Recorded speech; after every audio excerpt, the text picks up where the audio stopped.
மூணு சொல்லி நா வர்றது. வானகம் மூணு சொல்லி நா வர்றதுக்கு என்ன மீனிங்னா அக்கினி. அக்கினி தான் மீனிங் இருக்கு. வானகம் பெரிய நா வர்றது. வானகம்னா நம்ம வானம்னு இருப்போம். பெரிய நா வர்றது வந்து அக்னி. அடுத்தது இந்த வானகம் சின்ன நா வர்றது. சின்ன நா வர்றதுக்கு பேரு மேலுலகம். இது உங்களுக்கு தெரிஞ்சதுதான். இந்த வானகம் வர்றது மேலுலகம்.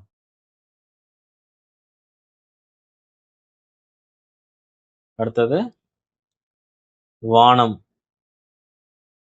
பெரிய நா வருது. வானகம் மேல பார்த்தோம். வானகம்னா அக்னின்னு பார்த்தோம்.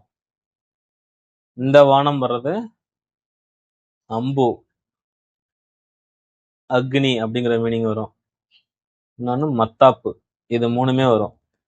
இந்த பெரிய நா வர்ற வானத்துல வந்து அம்பு, வானத்தை பார்த்து அம்பு விடுறாங்க, பெரிய அம்பா விடுறாங்க, ஞாபகம் வச்சுக்கோங்க. இன்னொன்னு மேல பார்த்தா வானகம் மாரி அக்னி தீ வருது. இன்னொன்னு மத்தாப்பு. மத்தாப்புல என்ன வரும்? நெருப்பு தானே வரும். இந்த தீ தீக்குள்ள மீனிங் வருது அப்படி ஞாபகம் வச்சுக்கோங்க.